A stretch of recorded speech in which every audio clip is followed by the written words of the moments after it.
Hey, Coach, we're ready whenever you are. Okay. So we practiced today. So I think we know that. And Le'Veon Bell had his knee swelled up yesterday, so he did not practice. We'll just get that down and get him back ready to go. Willie Gay did not practice. Everybody else practiced, did a nice job. The guys that are in the concussion protocol, which is Breland and Mahomes, were limited on what they did. So it was, but listen, they all got good work in, and that was the important thing as we went through today. It was good tempo. The guys again, it was a good first step getting things going. So and then Clyde, he did practice, and so did Sammy. So they both got some work in today. Anyways, well, that time's yours. Go first to Vahe Gregorian. Go ahead, Vahe. Hey, Andy. Brad, I'll have a quick follow-up, too. Andy, just writing something about Tyreek's development, and I just wonder if you could think back. It's been a while now, but to how much he needed to do to become a receiver, what all he needed when he came in, and what's taken him to where he is now. Yeah, well, he was a tweener player where he got to do both in college and receiver part of it, but he attacked the issue coming in. People said he might just be a returner. That wasn't the case. That's not how he perceived himself, and he worked at it. And he spent a lot of time with the quarterbacks, and it showed in his development over the years. But there's a lot of technique and fundamentals that go into playing wide receiver in the National Football League, and he had to go and learn those, and he put his mind to it. And obviously, receiver requires a lot more than being fast. But do you think sometimes his speed almost overshadows all the other things he's able to do as a receiver?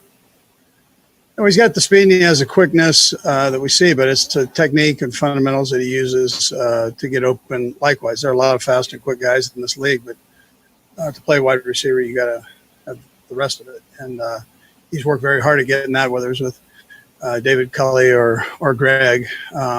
He's been blessed to have Greg, just having Greg haven't been a player in the offense. So we're a great situation that's been for him. Go next to Matt Derrick. Go ahead, Matt. Hey, Coach, I don't know if you heard, and I apologize if you hadn't, that Ted Thompson passed away. And I was curious about your thoughts about Ted. Yeah, a good friend. I was sorry to hear about that. Good man. And he was good at what he did, but even a better person. So sad deal. And, the remaining family that he has, my prayers go out to them. Go next to Sarin Petro. Go ahead, Sarin. Coach, we talked with Coach McDermott earlier in the sorry, my microphone fell off. We talked to Coach McDermott earlier in the week, Coach, and about kind of maybe how your influence of throw the ball and get to the run later, not being old school football where you got to establish the run. That's got to be the first thing you got to do, and how that came about. I'm curious, have you made a note of how the league seems to be following in your, you said the other day, every down's a throwing down. Like, does that drive you? Does that force you to go even more in that direction to stay ahead of the curve? Yeah, I mean, listen, I was kind of raised that way with it, but, I understand the importance of the run game too in there. So there's got to be,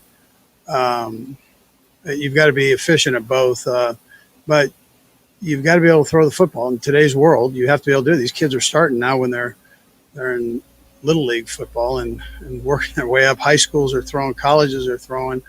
And so it's not a secret anymore that's not a bad way to go. And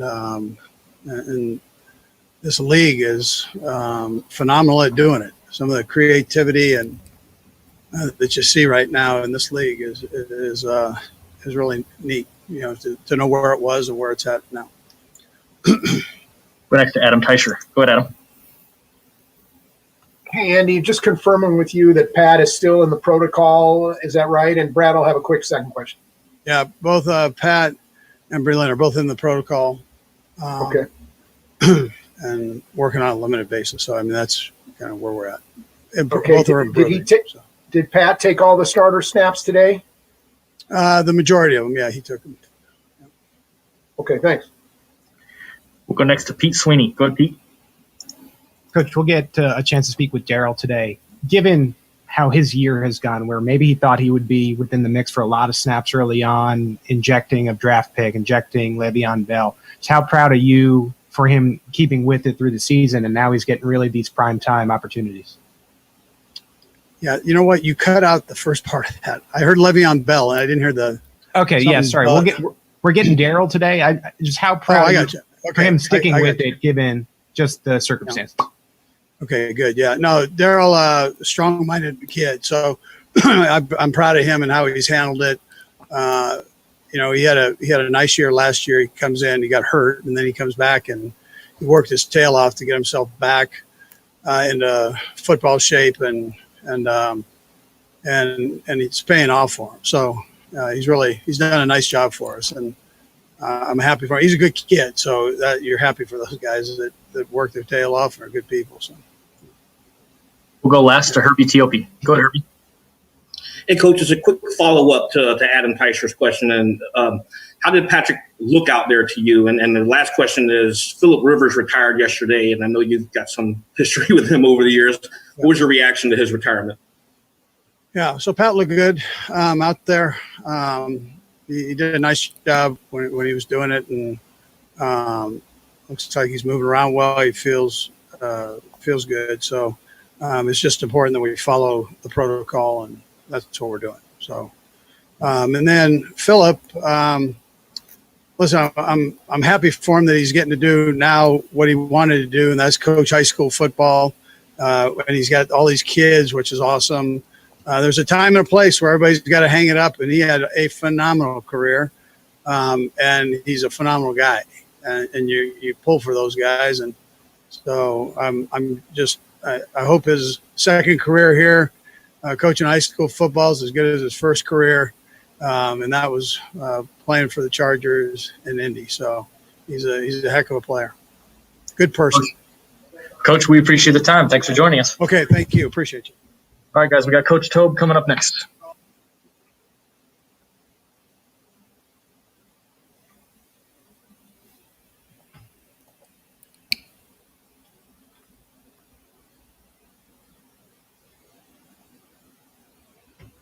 Hey, Coach, you ready for us? Yes, sir. All right, we'll get started, and we'll start first with Matt Derrick. Go ahead, Matt. Hey, Coach. Harrison had the missed field goal and the extra point issue on Sunday. The same thing that was happening earlier, or anything new was going on Sunday? Had nothing to do with what happened earlier. It was just an operational glitch that we had, with the rotation of the ball. The laces came down in a weird spot. Not one time all year did that happen, or in practice for that matter. And it happened twice. And both of those kicks, we rotated a different way. It's just an operational glitch that we cleaned it up. And he had a great week of practice, and he was on point this week. So we're good. Go next to Pete Sweeney. Go ahead, Pete. Coach, I know that you've talked before and you say Tyreek Hill is always in play as a returner, Hardman. You got a really good mix of guys right now. Wondering what type of deal goes into maybe one of these guys like a Hill getting a punt return in a playoff game like this? A situation where we know it's obviously a big situation where we need a return. Hill is fresh. He happens to be in eye contact with me. A lot of those things come into play. It's something I've talked to Coach Reid about maybe before. There's a lot of issues that go into it. But we just know that he is available and he's ready to go. He practices and he caught punts all week this week with Dustin punt to him, with left-footed punter. He's ready to go. He wants to do it. So it's just a matter of just finding the right time to call his number and he would give us his own. That's for sure. Go next to Sam Mellinger. Go ahead, Sam. Hey, Dave. I just wanted to follow up on your earlier answer. Operational glitch is a great term, by the way. I'm going to use that a lot. But do I understand you right? Like the hold Was the hold that spun the ball the wrong way, or what is Okay, that? Winchester is so good as a snapper. He can count the rotations with his snap, where the laces never appear for him, for the hold. But in this case, the laces appeared. Now there was a combination with the weather and this little bit short, whatever we did there. We figured it out this week, but the laces showed up to where they were facing Butker, and then Tommy has to deal with getting them out of the way, which it's a matter of which way we're going to rotate the ball. So he rotated where Butker could see the laces for a longer period of time. That's not what we want to do. So we want to rotate it the opposite way so it goes away. I didn't want to get real technical with it, but I guess you forced me to. But that's really what it is. That's why I just said it's an operational thing that we got it ironed out and fixed. Yeah, detail's incredible. Thank you. You got it. Coach Toba, I think that's all we've got for you. We appreciate it. Great, sweet. All right, take care. You too. All right, guys, we've got Coach Spags coming your way next.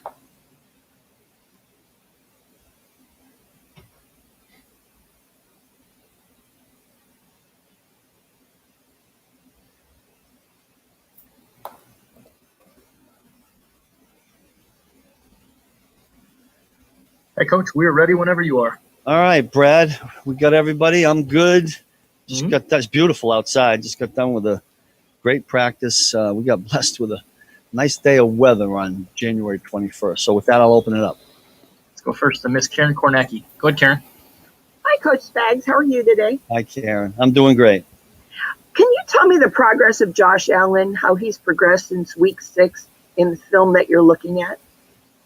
Yeah, listen, we thought he was pretty good when we played him in week 6, but just the way they've functioned in these last 10, 12 weeks, whatever it's been, highly efficient, very confident. See a real confident football player. He's not afraid to make any throw from any spot. Most of these guys just say make him go in a certain direction and he's weaker, but this is an athletic quarterback that's big. He's tough to tackle. And I think he's functioning in the offense that Brian has him in very, very well. Let's go next to Todd Lebo. Go ahead, Todd. Hey, Coach, it's been a while since you played these guys, and it was kind of an unusual kind of weather, weird kind of Monday afternoon game. Did you think you saw the best of them that day offensively? And do they look as a group like they've gotten better as the season? Yeah, no question. I mean, look, I think we're getting ready to play a football. It's always hard to play a team twice in a league, in a season. I mean, we know that. It's hard to beat a team twice. It's hard to beat a team 3 times. And so that's what we're faced with. And we certainly expect the level of their play to certainly go way up. I think you're right about the weather there. Might have changed things a little bit. We're fully expecting our most difficult task of the season. Big quarterback, wideouts all over the place, and an offensive line that's functioning well together. And I don't think we should fall asleep on the run game. I think that running back is a good football player. Everybody comes in and tries to run the football on us, and some people have some success and some don't. So we're ready for everything. Next, Sam McDowell. Go ahead, Sam. Hey, Steve.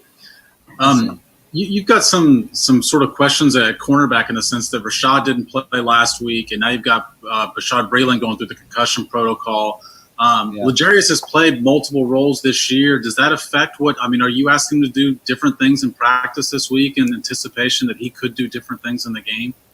Yeah, you're pretty observant, Spam, because that's something we're dancing around right now. Look, you like to have all your guys, all your bodies in the right spots this time of year. But we are going through some things that are a little bit in flux. We're a little uncertain in some spots. Hopefully it'll clear itself up by Sunday, or certainly before that, so we get guys ready. But it happens in the middle of the game, and we have to be prepared. And I think our assistant coaches do a terrific job. David Merritt and Sam Madison do a great job back there of rolling guys through. We have a plan either way to what you're addressing, Sam. Certain guys can't go, and let's hope most of our guys can make it. Go next to Nate Taylor. Go ahead, Nate. Hey, Steve, good to see you. I actually want to follow up on Sam's question about L'Jarius. He's impressed you guys all year. My 2-part question is just what jumped out to you most about L'Jarius in his first postseason game, and what were your observations of him when he did have to go to the outside late against the Browns. Yeah, it's a really good point because he didn't get a lot of reps at the corner spot because we were getting ready for him to play nickel. But you're talking about a guy that's really into football. I watch him in the meetings and how attentive he is. I watch him take notes in the iPad, which I still don't know how to do. But he writes on that thing and then he moves it and the whole thing. But listen, he's a guy that's kind of well beyond his years as far as he doesn't play like a rookie. He certainly didn't last week.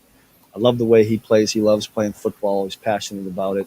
We'd like not to move people all over the place. So let's hope, we're healthy enough that we can keep him in the spot that we've had him normally. And again, I say this most of the times we talk about LJ. We're talking about a guy that did not get any reps in training camp at the nickel spot. So he's kind of learning on the run. Hopefully we've got it all covered by now because it's a pretty important game. We'll take a couple more. We'll go Pete Sweeney and then Adam Teicher. Go ahead, Pete.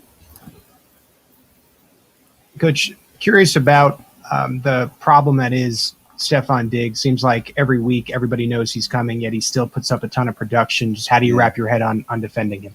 Well, we're hoping we can do what we do. I mean, we know our guys get up there and press as much as we can, but listen, he finds ways to beat that.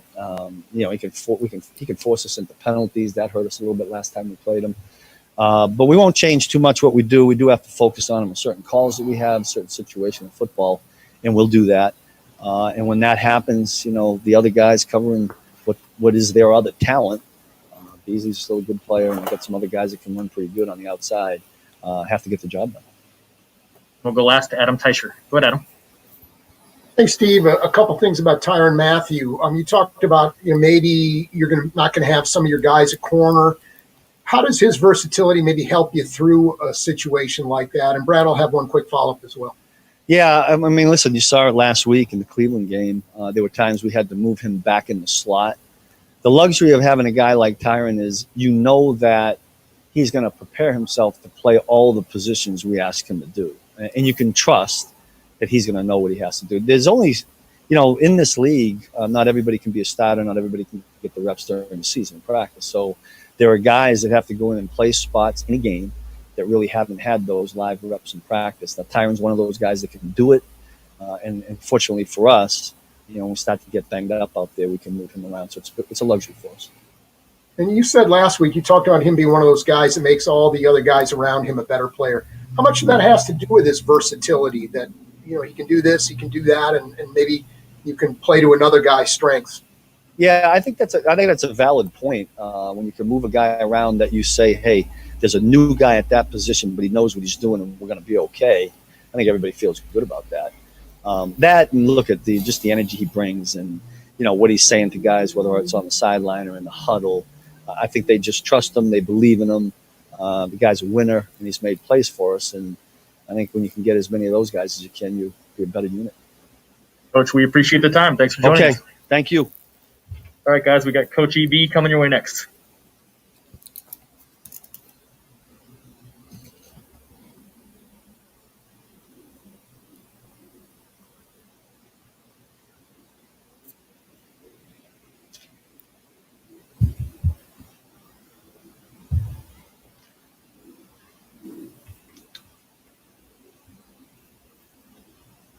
We are ready whenever you are, Coach. All right. Good afternoon. Hope all is well with everyone. Hopefully everyone has remained safe from the last time that I've seen you guys. Here we are again, third year in a row in the AFC championship game. Not a better place to be here in the whole entire world at this particular point. We get an opportunity to defend home field and pursue our goals. With that said, I'm all ears. Let's go first to Harold Kuntz. Go ahead, Harold. Hey, Eric, how are we doing today? Doing good. How you doing, Harold? I'm good, man. Hey, two questions for you. One regarding the Buffalo defense. With Matt Milano, they're 12-0, and they've, I think, given up only 18.6 points per game. How much have you seen differently in that Buffalo defense than when you faced him in Week 6, especially with him coming back and how important he is to that defense? And I'll have another. You know what? I see a hell of a team that's improved for whatever reason. Don't get me wrong. Our guys came out and played some good ball. But I've seen a huge difference in their approach and how they're handling things. Those guys are flying around. I think the world of 58. Obviously, Edmonds does a hell of a job. The thing that I respect is, watching that secondary, it's a veteran group. Those guys do a great job of communicating. They have a great understanding of what Les and Coach Sean McDermott has done. So this is going to be a fun game. And as we know, everything starts up front. They got some horses up front. We're going to see a lot of line games, and that's okay. Our guys understand that we got to set the tone. And we got to start it early and often. And my other question to you, and I probably already know what your answer is going to be, but just do you feel that since you've kind of become the face of this whole coaching search, if you will, just especially nationally, do you feel any regret or remorse that it's come to the fact that you're kind of the face of this? You know what, Harold? Here's the thing. It's always good to be mentioned and having an opportunity to pursue your dreams. And obviously, yes, I do want to be a head coach. But when it's all said and done with, my job is to make sure everything that we're doing right now is not to take away from the goals that we're trying to accomplish. The only thing that matters today, we got better. Okay, today we had an opportunity to make sure we can take care of situational football as far as short yardage, goal line, and our third down situations. So now it's time for us to go back in and chop wood, watch this tape, and get ready for the next day. We want to make sure that we're getting our guys ready to make sure they can take care of business on Sunday. My own personal business, when all that's time to take care of itself, that will take care of itself, Harold. But thanks for asking. Go next to Adam Teicher. Go ahead, Adam. Hey, Eric, I got a couple of things for you today. Darrell Williams, you guys have brought in a lot of backs the last couple of years from LaShawn McCoy and Darwin Thompson, and this year Le'Veon and Clyde. But Darrell's still standing. What is it about him? How is he the one who's still standing here? What is it about Darrell that you keep him around and he's a guy you turn to in a big playoff game? And Brad, I'll have one follow-up as well. Okay, Brad is, my man D-Dub, Dirty, as everybody calls him. Dirty's a smart, intelligent football player. He always have been that way. He's a guy that can line up and play in two positions. He can play at the running back position. He can also play the fullback position. He's a very smooth operating customer. He's very smooth through the holes. The thing that he has always been told, and he understands this because it had a chance to come to light a few times since he's been here, make sure you continue working and only worry about the things that you can control. And when you're presented with that moment, you make sure that you make it happen. I told him yesterday, in fact, I told him that I was very proud of his performance, not because of the numbers that he put up. We knew that he was very capable of that. In fact, he could put up even more better numbers. The thing that I was proud of is his ability to persevere through all the adversity that he's been through, because he really hasn't been given that opportunity to just go out there and shine like I know every player has, when they envision himself playing in this league. So I'm very proud of the player, but more importantly, very proud of the person for just seeing it through. All right, and just also wanted to get your take on how Pat's looked through the last couple of days of practice. You know what? Obviously, I'll let Coach deal with all that, but he looks like Pat to me. So he's been great in meetings. He's fun. He's energetic. So you can always count on Pat being Pat. Go next to Nate Taylor. Go ahead, Nate. Good to see you, Eric. I have two questions as well. The first one I'll start off with is Nick Allegretti had his first postseason debut. Just what did you see on tape, and what was it like for him to really get his start against the Bills and how he's progressed to now? And then Brad, I'll have a follow-up. You know what? I saw a kid that, just like with everybody else up front, that took advantage of a situation, that understood that this time of the year, all right, the game is going to be taken care of up front. I thought he did a heck of a job of coming off the ball. Obviously, just like anything, it's not going to always be perfect. But the thing that Nick takes a tremendous amount of pride in, he's going to line up and he's going to play the next play. He's going to give you everything that he has, and he's going to fight for 60 consecutive minutes. I enjoy watching him play. I enjoy watching those guys collectively play together as a group.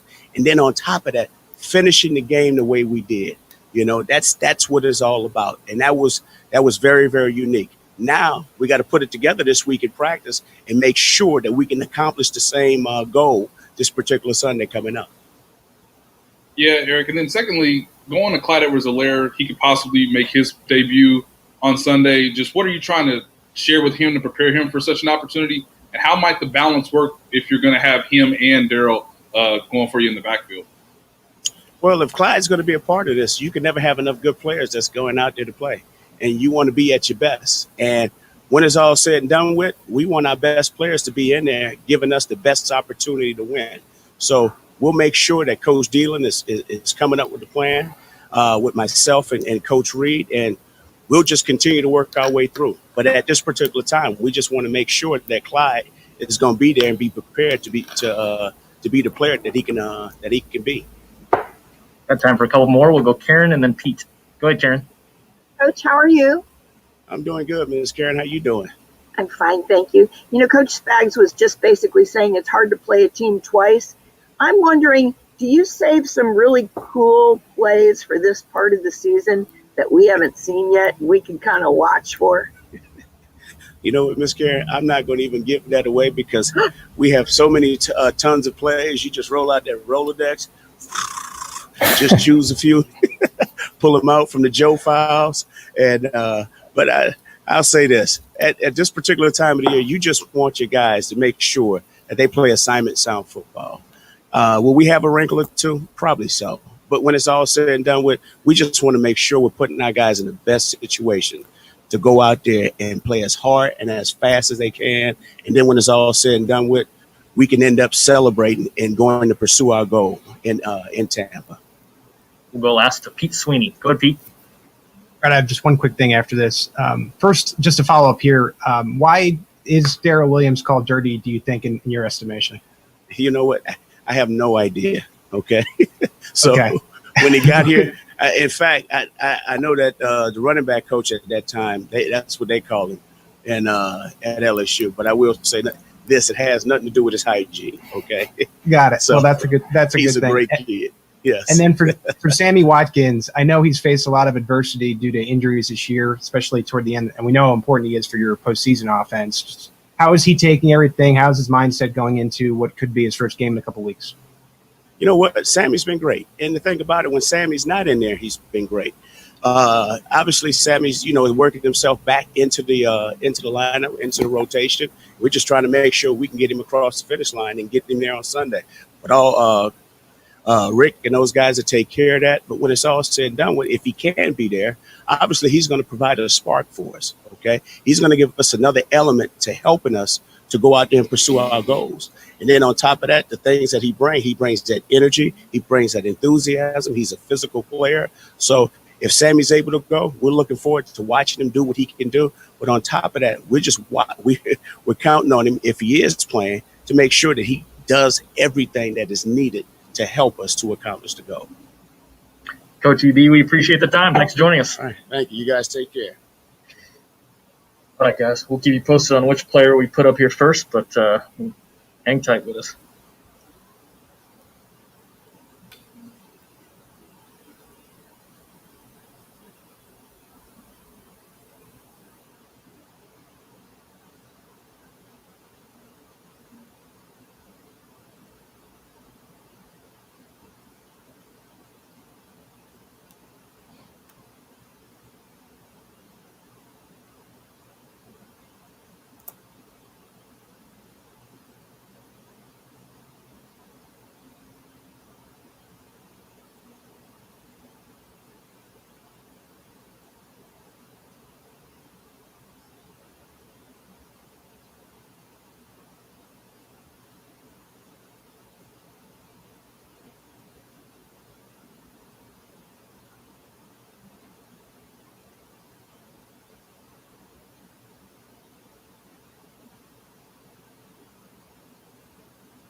over the course of the season, as you look at the tape now, what is the biggest difference in your opinion as you prepare to face him now?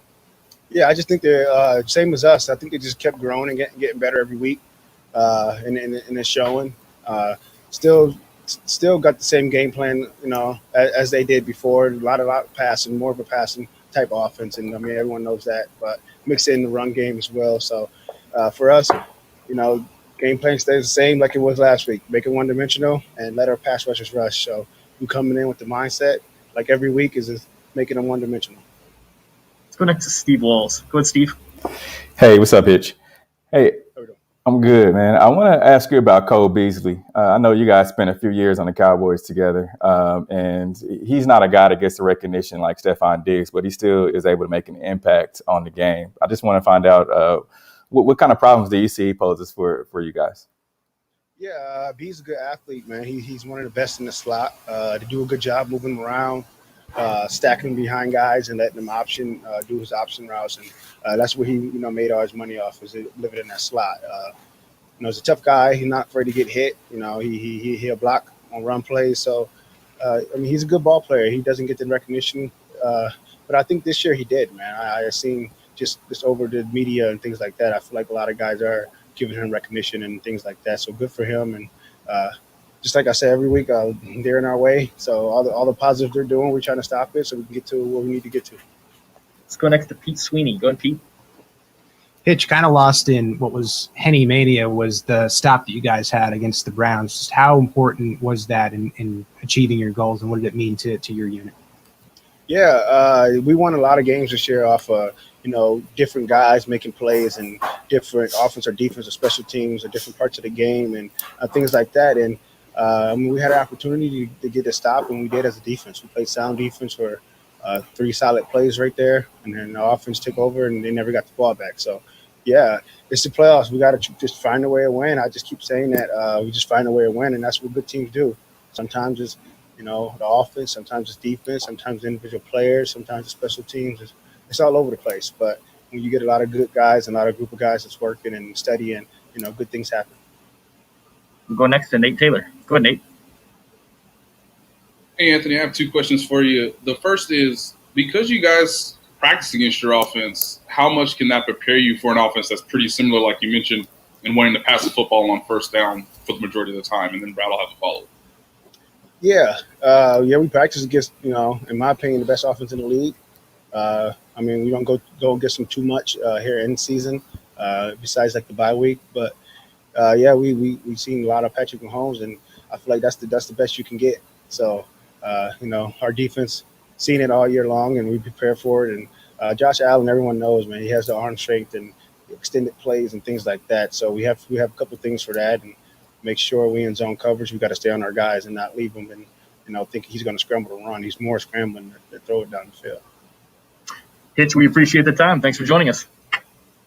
I appreciate you guys. All right, guys, we got Darrell Williams coming your way next.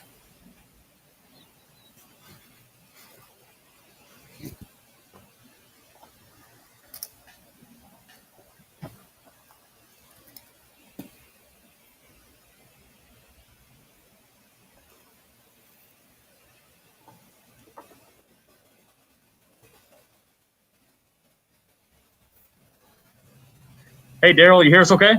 Yeah, hey, y'all. How y'all doing? Good. We're ready to get started, and we'll start first with Pete Sweeney. Go ahead, Pete.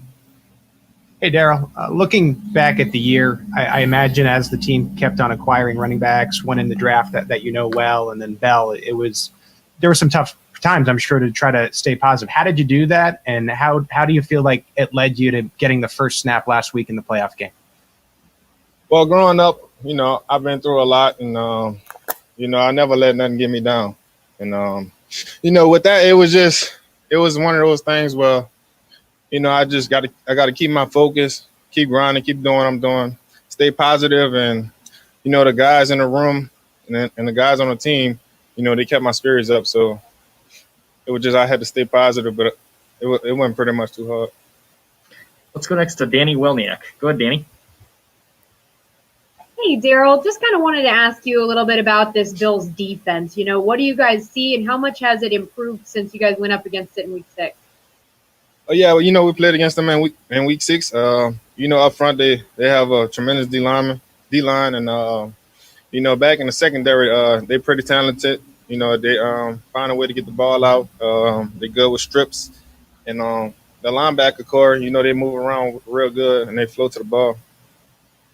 Let's go next to Nick Jacobs. Go ahead, Nick. Darrell, I'm curious for you. Where did you learn to run with that type of anger that you do, and that type of the way you finish and you destroy opponents? Where did you learn that? Well, growing up where I come from, nothing really given to us. Everything that everything that we get, we got to grind and go get it. And it's just a mentality growing up that I always have, coming from where I came from, and it's just always been my mentality to run hard. Let's go next to Matt Derrick. Go ahead, Matt. Hey, Darrell, last year, EB told us that you're Mr. Consistent. Today, he told us that people call you dirty, but he didn't know why people called you dirty. So can you tell us?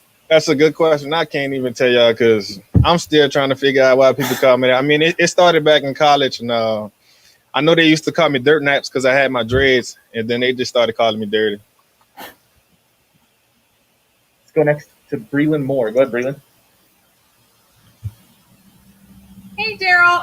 Quick question for you. Trey White, you guys played together in college, correct? What about him just really makes him as good of a cornerback as he is here in the National Football League? Because obviously you know the best since you played with him. Yep. Trey's a good guy. That always been my guy at LSU. But he's a real technique guy. If you just watch him, the ins and outs, he's just so smooth, and his technique is A1, and I think that's what leading him to be one of the best cornerbacks in this game. Got time for 2 more. We'll go Adam Teicher and then Nate. Go ahead, Adam. Hey, Darrell, there was a question earlier about all these backs the Chiefs have brought in since you've been here. You know the list, but you were the guy they turned to on Sunday. What do you feel like it is about your ability that the Chiefs not only keep you around, but play you in a big playoff game? I think, man, me just being consistent, me being me, and just being able to do every single thing. And then when my number was called, me just going out there and executing, and the time I put in, the coaches trust me, the players trust me, and just me being able to go out there and just do everything to my full potential. Go last to Nate Taylor. Go ahead, Nate. Hey, Darrell, we didn't talk to you after the game on Sunday, but can you just explain the emotions and just how satisfying it was to have your best statistical game of the season in your first playoff game? Yeah, that's pretty big because, I've been waiting on his opportunity, and I finally got it. And, I just had to cherish the moment. And, but besides me not having a big game, it was a big team win for us. We needed it, and that's what mattered at the end of the day. Darrell, we appreciate you taking the time. Thanks for joining us. No problem. Thank y'all. All right, guys, we got Harrison Butker coming up next.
Hey, Harrison, you ready for it? I'm ready to go. All right, we'll get started, and we'll start first with Harold Kuntz. Go ahead, Harold. Hey, Harrison. Dave Tobe was talking earlier about the operational error and how the snaps went. Is it kind of just a quick fix for you guys as you were out there on the practice field this week? Yeah, definitely. I mean, we're not going to try to reinvent the wheel. I think there's some minor adjustments we can all make, and we're focused in for this next AFC Championship game. And the biggest thing is just learning from past mistakes and correcting it and getting better and moving on. Let's go next to Adam Teicher. Go ahead, Adam. Hey, Harrison. We talked last time about how tricky it can be to kick at Arrowhead this time of year. Is having experience at that, kicking at Arrowhead this time of year, is that important for you? You feel like going into this game? Definitely. I mean, like I probably said when you asked me that question, we go up at least one time a week before the game, and you have that confidence going into the game. You know what the field's going to be like. The wind hopefully is somewhat similar for the game. And you just have more reps and more data to think about, I guess, for when you do get to the game. So it's definitely an advantage. Let's go next to Sam McDowell. Go ahead, Sam. Hey, Harrison. Coach Tobe explained in pretty intricate detail exactly about the laces and everything, but I'm wondering from your perspective, since we don't do it, what does make it more difficult when that's sort of an issue? So, every kicker is different, but for me, I'm looking at the ground, the spot, basically, where the holder's going to put the ball. And then once the ball's down, my eyes normally raise up and look at the sweet spot of the ball. So in a perfect world, that ball's still, and I can just hone in on the sweet spot and swing away. So if the laces are a little bit off, then the ball's going to be moving. But, it's just been I've been very fortunate to have such a great operation the past couple months, past couple weeks, so that when in the game, when the ball was moving, I just I didn't handle it well. And that's on me because I do practice that during the week. Since our operation is so good, I do practice just seeing bad laces, seeing the ball moving. Because at the end of the day, as the kicker, if the ball's on the ground, it's your job to make the kick. So when that ball's moving or whatever, or if it's perfectly still, you got to make the kick. So we got a lot of good reps this week. And as I said, as a kicker, you got to be able to handle everything, no matter what. Let's go next to Pete Sweeney. Go ahead, Pete. Carson was just curious about Dustin Colquitt's return. How does he feel to be back, and how have the specialist room taken it? It's been great to have Dustin back, to have a 15-year vet around. And it's really been fortunate that the last punter we played and then this punter are both left-footed. So Dustin's able to punt to our punt returners with the lefty spin there as well. And Dustin's done a great job talking with Tommy about everything, anything a 15-year vet can share. He's done a great job with that. And obviously for the locker room and the specialist room, he's a great addition with all the jokes and the lighthearted humor. So he's been a great guy to have around, and he's obviously excited for the playoff push. Go next to Herbie Teope. Go ahead, Herbie. Hey, Harrison, along those same lines with what Pete just asked about having Dustin around, how beneficial is it for you, especially that operation between you, James Winchester, and the holder, when you're able to have another set of eyes watching it based on his experience as a holder? Yeah, it's been good. We have our assistant special teams coach, Andy Hill, is normally with us, giving us the operation times, charting for us. And now Dustin is able to shag a little bit, but also kind of get more feedback for laces on the snap, where the laces are on contact. And then for me, any technique issues, because he's seen me kick now for 3 years. And this year, I guess, virtually. So it's a great addition. I mean, he's almost like a kicking and punting and a holding coach for all of us, not a snapping coach. We'll go last to Nick Jacobs. Go ahead, Nick. Harrison, I'm curious for you on the operation perspective here. Is there a certain way you want the ball leaned? And also, does it depend on hash how you would prefer that lean and how you prefer the laces to be? So, if there's not a lot of wind, ideally the laces are right down the middle. If there's some wind, then say there's a right to left wind. Obviously, I don't want the laces facing left. I'd rather the laces kind of fight the wind a little bit. As far as the lean, I'd like the ball pretty much straight up and down, and Tommy does a great job giving me just what I asked for when it comes to that ball lean. And then, I really do prefer the left hash. That's where we've been kicking a lot of our extra points from. And the ball lean shouldn't change and the laces shouldn't change from the left hash to the right hash. Most of the time, the ball straight up and down, laces right down the middle. And, we've done a great job of that, all year. Harrison, we appreciate the time. Thanks for joining us. Thank you. Appreciate it.